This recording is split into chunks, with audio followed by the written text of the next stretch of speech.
fiction, science fiction, horror, fantasy, crime, LGBT, thriller. You have now entered the House of Mystery with your hosts, Eric Shapiro, David North Martino, John Copenhaver, and Al Warren. Heard on 106.5 FM Los Angeles, 102.3 FM Riverside, and 105.0 AM Palm Springs. Oh, welcome back into the House of Mystery. I'm Al Warren, Mr. David Martino. I was going to call you the little hairy name, you know, from the other show. Yes. Yeah. Pila. What was that? Pilu? Oh, Pilu, yeah. Pilo, the little hairy one. Yes. Wasn't that a type of gum, too? I don't know. Yeah. I never had a remembering gum called something. Pilu. Yeah, I think it was Pilu gum. But you're into all that pee, aren't you? Oh, disgusting. You're already disgusting. It's the terrible. end of the week and it's shameful. Now, speaking of shameful, we're getting into a horror and not a horror writer book that we talked about, I think a week or so ago. Maybe it was 2 weeks ago. It's the Unholy Triquetra, and it's Celtic Fairy Tales, Dark Tide Mysteries and Thrillers, Book 9. Say that quickly 10 times. So one of the authors of one of the stories in there is Jason Parent. So thank you for being here, Jason. Thank you for having me on. How did you get roped into this into this book? Now, how do you find yourself get into? Because I've noticed this. You've done quite a few. It seems like anthologies, or you've been part of books with several stories in it and stuff like that. So, how does that happen for you? Well, I think you got it right when you called me a horror whore. That's the way I like them. Well, it's funny. On this story, I was invited to a different Dark Tide anthology for Crystal Lake that dealt with Halloween. So each of these Dark Tide series has 3 novellas in them. I was working on the Halloween one, and I don't know, for some reason I felt like writing a Celtic story, for Celtic kind of Halloween story. And it didn't really fit with the Halloween motive for that novella, but I really loved the story. So I reached out to Joe, who's the principal over at Crystal Lake, and asked him if I could, if he'd be interested in doing a Celtic version of the Dark Tide series. And he gave me free rein to run with it. That's how this story was born. Any reason for Celtic in your particular case, or did it just sort of happen? If you look at my bibliography, I'm all over the place. So I mean, I just like to try everything. I'm interested in all mythologies and Celtic. I would say I prefer writing folk horror and adding themes to it from different mythologies across the world. And Celtic hadn't been done by me yet, so it's one I wanted to tackle. I have this whole volume of Celtic tales from Flame Tree Publishing that I was reading at the time, and I was getting inspired by it, so I gave it a shot, and I hope the result is enjoyable. Do you have an easy time with editor invites, coming up with stories for open calls? I know it takes me forever to come up with something. What about you? How does that work? Actually, it's the opposite for me. Open calls or invites almost always trigger an idea in my head, and they kind of give me focus. As you might find out during this interview, I kind of have ADD. I'm all over the place. So it gives me it nails me down to a story and gives me focus and drive to get something done. So the ideas just keep coming. I don't know if you watched The Sandman with that guy. The episode, the guy just kept having ideas pop into his brain. He had to write them down. I'm kind of like that. To the point that it annoys everybody. That's great. But you always stick to a horror theme, but like it's kind of a darker stories. They're not, and you never go off of that, do you? Dark, I guess, would be a good word, usually. Well, no, some of my sci-fi has been, dare I say, philosophical. Or, so I write horror, sci-fi, thrillers, and dark comedy. But, I mean, I've gone from literary to pulp to funny to abstract. I'm just, like I said, I like to try. The joy of writing for me is to have a creative outlet that allows me to try new voices, experience new point of views. I mean, obviously, I can't really step into the point of view of a Native American from the 1400s or something. But I guess it wasn't America back then. But you know what I mean. The effort is what I enjoy. Yeah, and so when you're doing these, when one of these ideas comes into your mind, and you decide you're going to go with it, how is that experience for you? Is it does the story come to you? Do the voices of the characters come to you? Like what is that process like? Oh, I'd say it'd be different for novels versus shorter stories. Short stories is almost a plot. Then I figure out what characters I need, and then I breathe life into those characters because I don't want them to be two-dimensional, obviously. But with novels, I have only a beginning and an end, and then I'm really looking at the cast right off the outset. Who do I want to tell this story? What do I want them to say in the story, and how do I get there? On a novel, you have more room to get to know your characters or to explain them and explain the situations and maybe how they connect with each other. In these shorter stories, you don't have that same space, the same luxury. How do you get that to still come across? Like, you have to use your words and what you put down carefully, I think, right?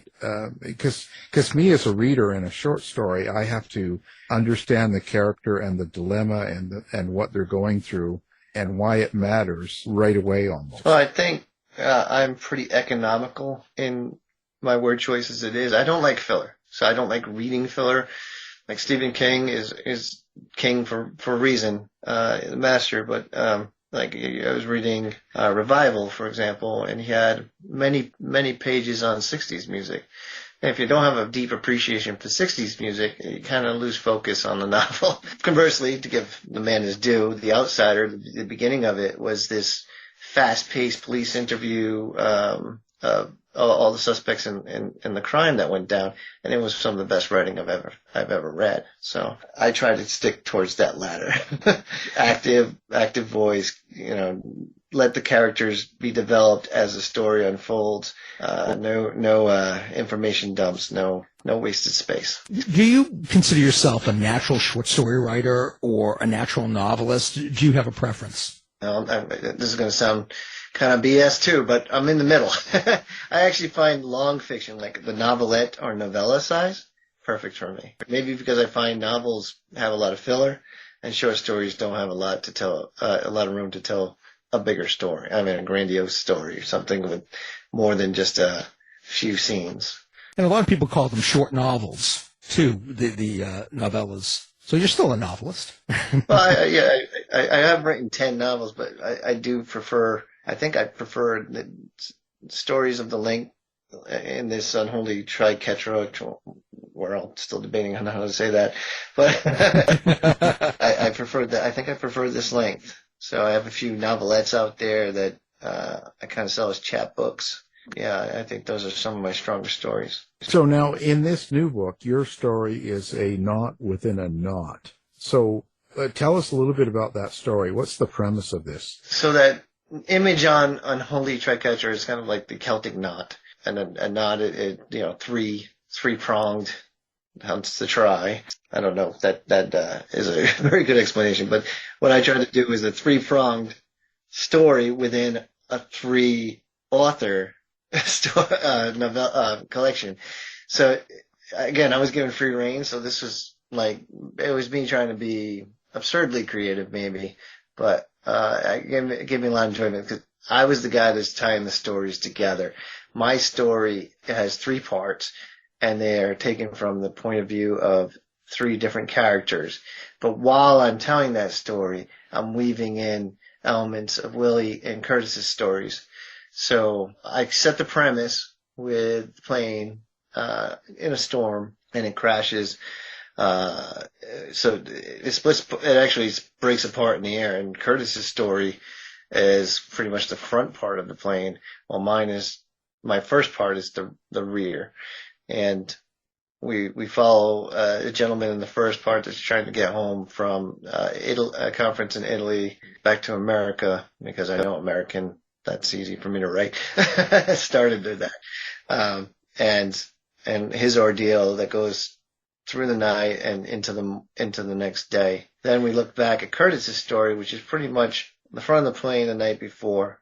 And my second part is the front of the rear of the plane, different character the night before as well. So you learn more about the gentleman from a different character's perspective, and some of the other characters that you see in the other parts, as well as the characters in the other stories. I'm probably way over explaining that, but essentially it's just an interwoven piece, and I got to be the guy that interweaves the work of some other great writers that, to me, that was just a fantastic experience. Do you have a point Not usually. to a story like this?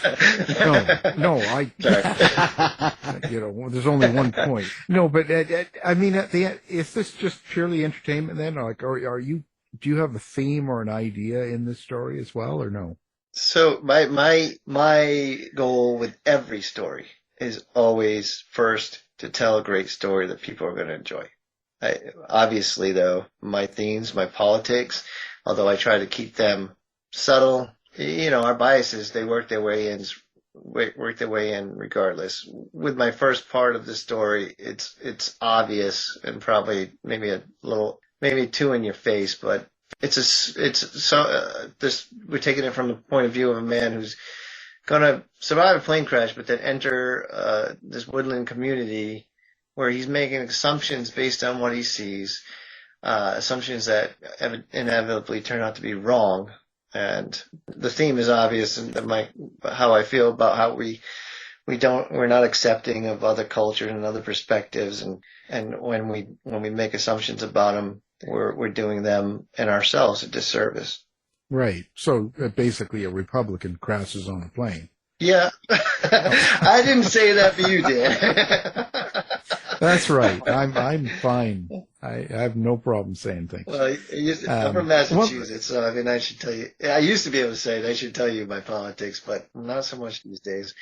Well, the honest truth is, it's not really about politics. It's just about an idea or a theme, and people have made it political, but it's not that simple. Do you know how you want to end the book when you do something like this? I knew how I wanted the first part to end, so I needed to read Curtis's story and Willie's story to weave an end that satisfies all three of those stories. So my third part, which I didn't really discuss, that is the culmination of all three stories. It just wraps it up nicely. So I was very happy with how I was able to do that. Again, I'm patting myself on the back here, but I was pleased with the result. Has it ever happened where you get kind of in a place where the story isn't going where you want it to go? Or when you're working with other writers, they may be perfectly fine. There's nothing wrong with them, but I'm just saying that sometimes they might take it somewhere you didn't expect. Yes. So I was co-authoring a story with somebody, and we just had two different ideas on where it should go. So we stopped. I mean, great authors, one of my best friends in the business, but we're just not a good co-author team. I'm actually working on a script with another friend who I didn't think would go well, but it's actually clicking. So I guess you never know till you give it your best go. Yeah, we have the author that doesn't like you on the line right now. There's probably several of those.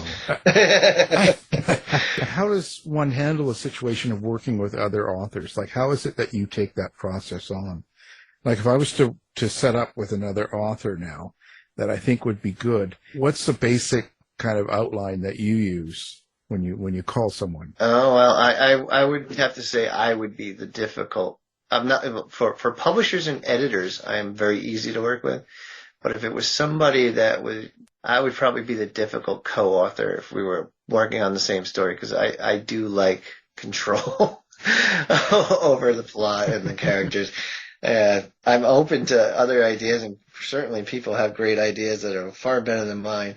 But if I'm going to be putting the work in, I want to tell a certain story. So you're a controlling bitch. I'm a controlling bitch. Yes. Well, speaking of other authors, how did you find the horror community? I know I found them on the old Shock Lines forum, but how was it for you? The political answer would be they're all awesome and great, and for the most part, that's true. I mean, but people are people. Every organization, every side of things, politics, going to have your good apples and your bad apples. I've managed to identify those that I think I should stay away from, and have had a very smooth sailing time, I think, so far. Now I hope I didn't just jinx that, but we'll see. Okay, well, give us some names, and we'll we won't tell anybody. Honestly, I've gotten No. in trouble once or twice by having good intentions, trying to help people out, I guess. It's just weird, the things that people will get upset about when you're trying to do good things. Oh, and that's true. That's a hard lesson. Well, I'm also socially awkward, so I'm sure it's the way I present that probably throws people off. But my intentions are, I like to help new writers. I like to do things for people, and I'm saying it here on your show that anybody that in the community that wants help, I'm happy to help. I don't know if that somehow comes off wrong, but I guess it has one or two times in the past. Yeah. Well, you do the best you can. That's all you can Right. do. Now, you came into writing kind of off a career. So you were working in the legal profession, let's say, and you left that to become a writer. And after you got broke, you went back to work, but you still write. What's your thought on writing and the writing world? It's like everything else in that, hard work can get you so far. Connections can get you farther. Other skills like marketing, publicity, branding yourself will get you even farther. And my naivety back when I was in my 20s would be like, oh, hard work was the only thing that mattered. And, I've learned since. So we'll see how things go now. But yeah, I'm still involved with law. I do some consulting on the side, and I do have a day job as well as writing. So I do a lot of things. I have I'll put it, I have my pokers in a lot of fires. My kind of guy here. I have a lot of pokers, apparently. Even better. Gotta get some pictures here. The audience is going to want to see that. Well, I never made that mistake and sent him a picture like that. Oh, come on. You only live once, have fun. Okay. So what do you hope to get out of the writing experience? Like, is it like when you're setting out to do books and writing stories and stuff, do you have kind of a purpose, or are you just kind of doing it at will and it doesn't matter what happens? It keeps evolving. I mean, as you get better and build your audience, I mean, it was first, I just wanted to see if I was good enough to be published. And then it was, well, if even a handful of people find meaning in what I've written or find enjoyment in it, I'd be happy. But, I'm not going to lie and say I wouldn't want to make films out of my books or, be the next J.K. Rowling or whoever. Of course I would. I think anyone that tells you otherwise is full of shit. Oh my. What was your favorite story you've ever written? If someone had never read you before, they've never heard of you, which is really hard for me to believe that they hadn't heard of Jason Perron. Yeah. So they've never heard of you, and you're at a book signing, and someone says, "What should I read that captures you the best in your mind?"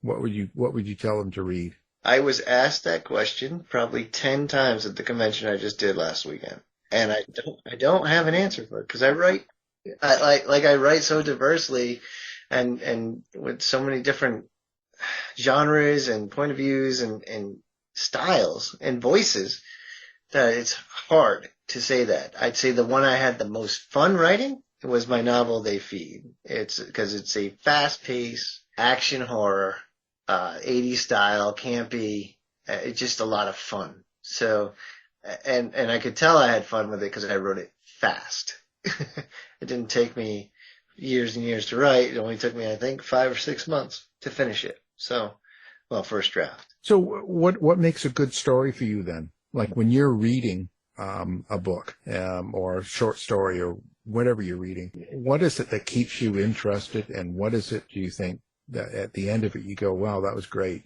What things do you look for? So if you're watching like Law and Order or some crime show, and you can usually pick out the formula that the story's going to take, and it probably pick who the killer is or the criminal is within the first 5 minutes, assuming they've presented the person in that time frame. What I like when I'm reading a story is to look for that formula, and if they trick me, then I enjoy it. But it's rare that I see something original or I'm fooled. If I'm fooled because they gave me no basis whatsoever to make that conclusion, then that's a different story. That means they just hid the ball on me and are coming out of left field with their ending. Yeah, it's a surprise because it doesn't make any sense.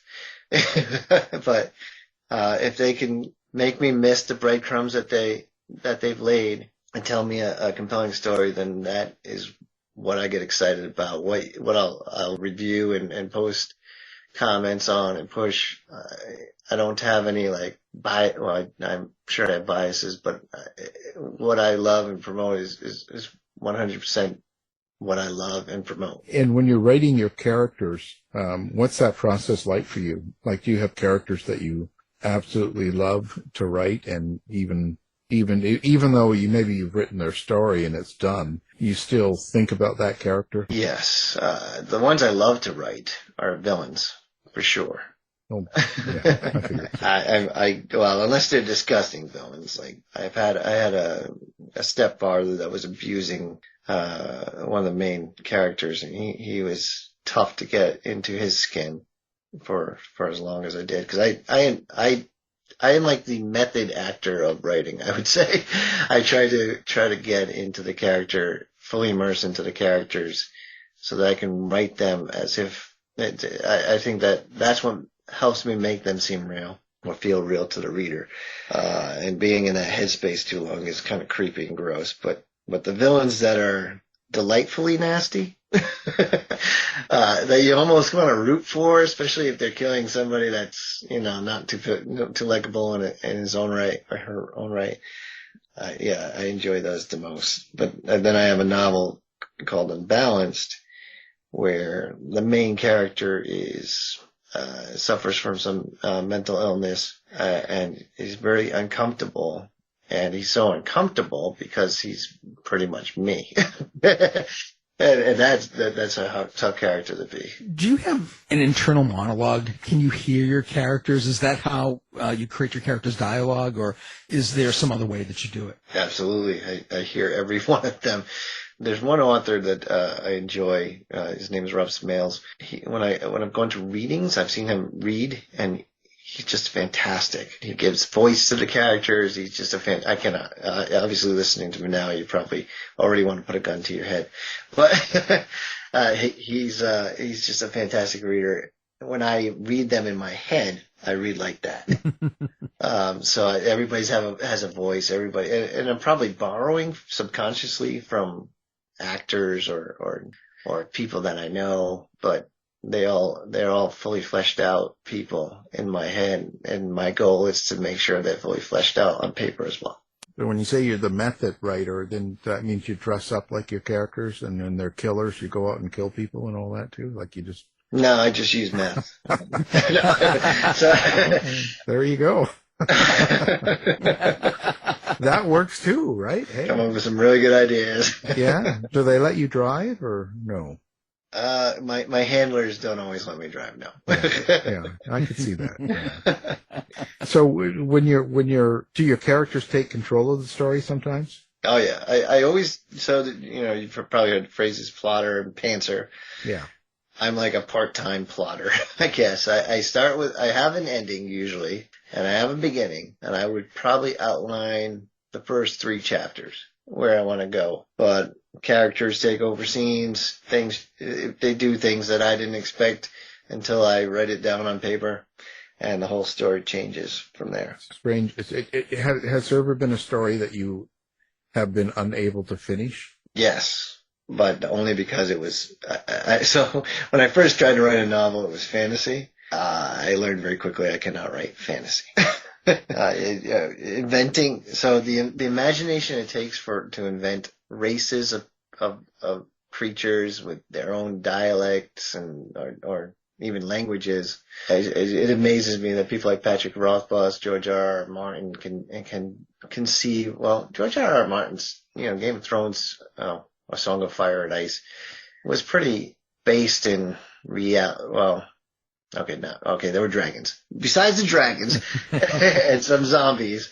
All right, I stand corrected. But there were a lot of, it was mostly humans and normal. But someone like James Rollins, who writes, Amazonia and novels, thrillers like that have like these really fantastical elements. It's just amazing what they can do. And I don't have that skill. I fully concede I don't. Unless I want to try to take 30 years to write it. Oh, I was going to say take 30 years of math. Yeah, well, okay, I could do it. You'd be in a fantasy then. So what would you do that people wouldn't expect from you? Well, I've been toying with the idea of writing a romance because I just want to see if I could. But yeah, nobody would expect that from me. Well, just use a different name. That's all. Just don't put it under your writer name, and then see what happens that way. Yeah, I'm not sure I could do it though. Well, what is it? What do you think that would be difficult in a romance then that you wouldn't be able to do? I could probably do the cheesy, Fabio covered type romance novel, but I mean a good one with where it didn't lean towards melodrama or cheese. I don't know. I don't think that I'm unromantic as a person. Well, others might say so, but I can feel those things that I would need to feel to put in a story, but I just don't know if I could craft. I like action. I like plot, things that keep you excited, and I just don't know if I could do it. But I'll let you know. Well, it's a different feel, right, to it. So it's hard to put a lot of action in romance without it getting. I don't know if I could do what you do either with the true crime, because then it's too real. Just whether it's in your mind or whether it's in the physical world, it's the same, really. The advantage of true crime is that you kind of don't have to do a lot of imagining of what a person is doing or what they're like or what what happens. You kind of know what happens. It's more about the research and finding the information. So I don't know. It's okay. You have to have a hard nose, I guess. I don't know. Yeah, I think it would be more like Dragnet, if I'm misquoting Just the Facts, ma'am, I think it was. I don't think I'd put like my own, I'd feel free to put my own opinions or emotion into it. Yeah, and that's okay in a sense. We just talked to an author like that. And I know I don't in some cases because sometimes it's not warranted. There's not a right time and place for you to be giving an opinion. You know what I mean? Sometimes you can get your opinion out by what some of the people say that you talk to, interviewing someone in prison and when they start telling you why they did something or how they did what they did, sometimes that says it all. I don't have to give an opinion. Just me writing that makes people kind of go, wow, this person's a nut, and I don't have to elaborate. Have you read Jack Ketchum's The Girl Next Door? No. I turned the interview around on you. You like that, huh? Yeah, there you go. Go for it, man.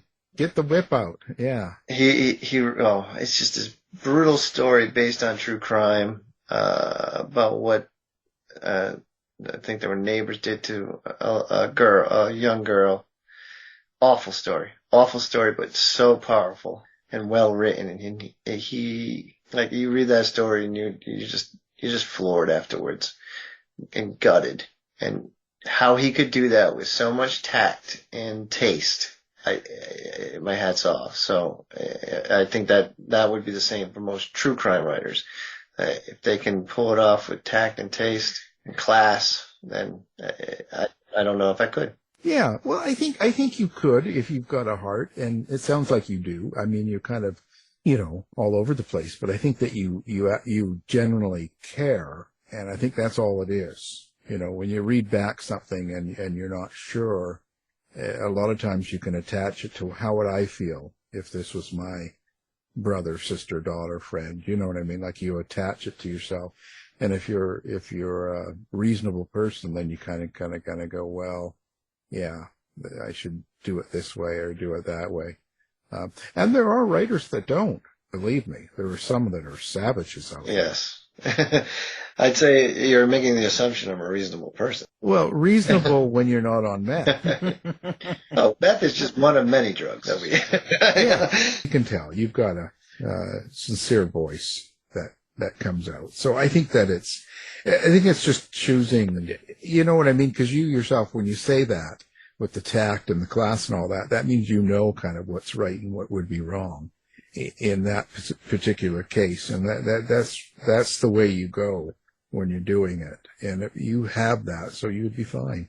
So get on the true crime. Next story. Well, I'd say one of my novels, A Life Removed, is very far removed from the Satanic Panic, but it takes place in Fall River, where I grew up, actually. So I don't know if you've done anything with the Satanic Panic, but that was something that I wouldn't say I lived through, but I lived adjacent to. No, I didn't do anything writing-wise other than I interviewed the head of the church, the Church of Satan, and the Traditional Church of Satan, and there's the third one, the Luciferian. So I talked in great lengths to quite a few of them, but I haven't, Satanic Panic was just more, Geraldo Rivera and the rest of the silliness that went on. And, people buy into it. It's what amazes me is more about people's reactions, not so much what was said, but how people react to things, just like they do today and just like they did with the pandemic and anything. And that's probably something you're aware of, is how people react to your stories. So does that ever surprise you? Talking about that, A Life Removed, I got a 1-star review, and I finally get to say this. I don't usually talk about reviews, and I never bash a review, obviously. But it said, if you like this novel, you are sick. I'm like, oh, that's actually a good soundbite. I don't think they meant it as positively as I took it, but that's fine.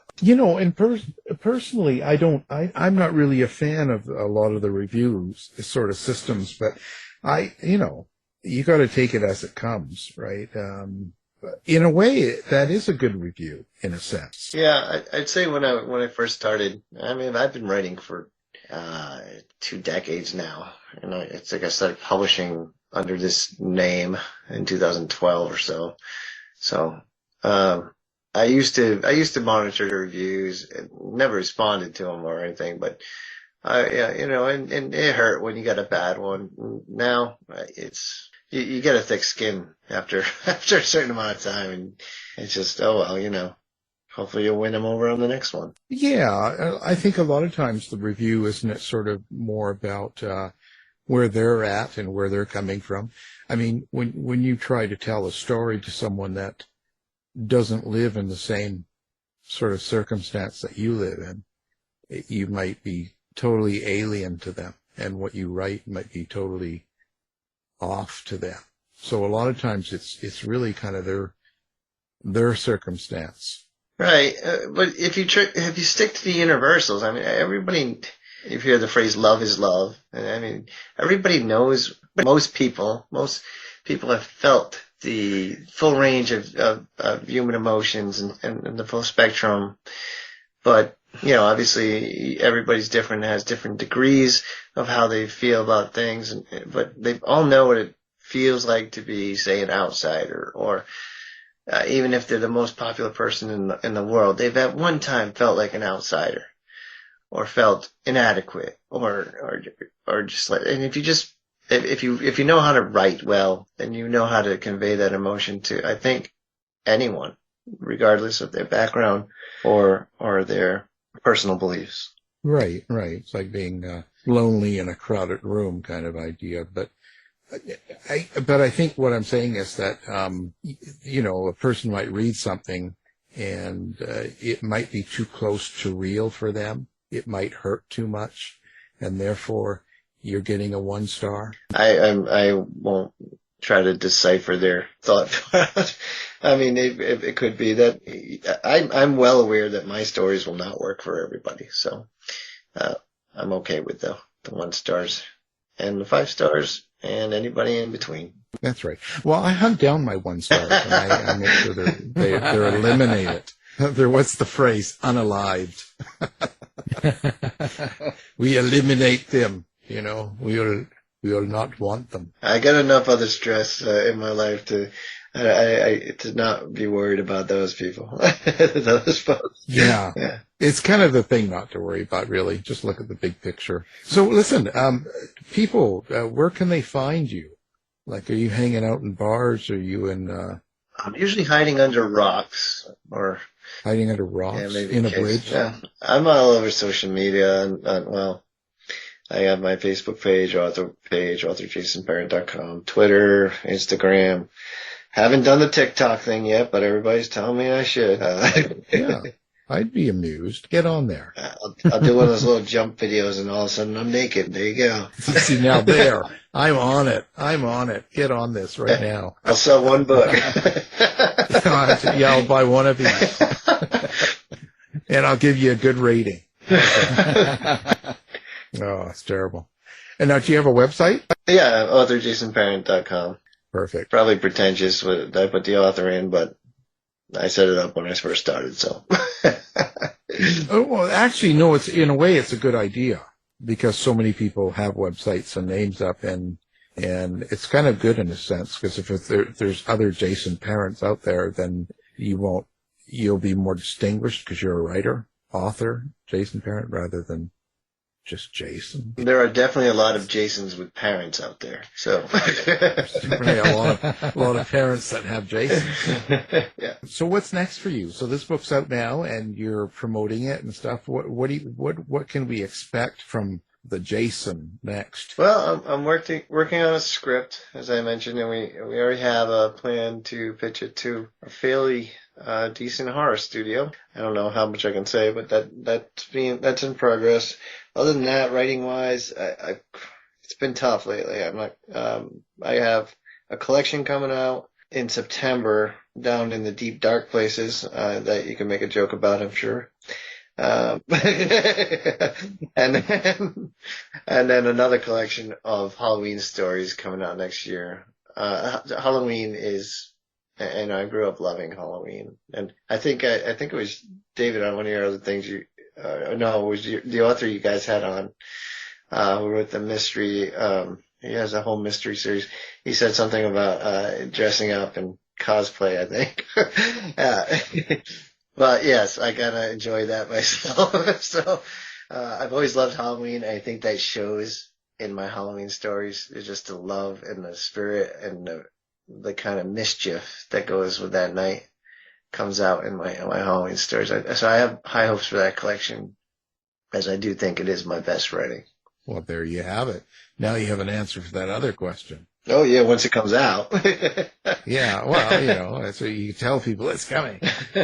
How do you like writing a script? Is it quite a bit harder than writing normal books, but just books? Harder? No, but definitely different.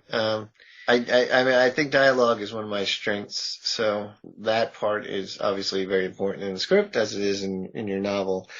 The camera directions are what's different, really. Like, we see fog rolling in from, across the otherwise empty valley or something. I don't know. I'm making this up as I go along, but it's really not that much than describing a setting. It's just the way you do it. And I mean, I didn't know what the word super meant for in a script writing. That just means we see essentially. But and I'm probably getting that wrong, and now I'm gonna get my script canceled. You say that, dialogue's a strong point. What do you think? What's the important thing about a dialogue? Do you when you write dialogue, do you say it out loud or Yes, rerun it through your head? Do you want, because it has to be something someone would really say, right? right. To quote King, and I'm pretty sure I'm quoting him right, or paraphrase King. Then he said, "Don't say he defecated. Say he took a poop." I had to change the last word. Right. But I mean, yeah, I keep reading when I edit other people's works. It says he departed or something. To say he left. Why are you using, or instead of a lot of authors like to put, instead of he said, they put he communicated or he exclaimed or he whatever. Yeah. It's no. Yeah. Stop that. Yeah. No, I know what you mean, but times I think in a writer's mind, they're probably thinking, that's something you do when you're new, usually at the beginning, because you don't want to use the same words too many times, right? You think about all those weird things. Use action tags then, Yeah. Well, yeah. But, at first it's overwhelming the very first time you write something that, it can be. True. That's great. So now we know. Jason dresses up like his characters. He pretends to be them. Oh, I'll send you a He is picture them. you'll like. Oh, But wonderful. as long as you're not going to post it. I don't post pictures, but I like them. Well, Jason, we appreciate you being here, and we'll put everything up on our website. People will be able to find you real easily. So hopefully your new book does well, and it sure looks very interesting. So it's an Unholy Triquetra, Celtic Fairy Tales, Dark Tide, Mysteries, and Thrillers, Book 9. And, of course, Jason Parents, one of the writers and our guests. Thank you for being here. Thank you for having me. It's been interesting. Thanks, Jason. You've been listening to the House of Mystery radio show. To find out more about our guests, hosts, or shows, go to www.houseofmystery.com. Show's over for now. Was it as good for you as it was for me? Yeah. Good night. This has been a production of Something Weird Media. I'll be back.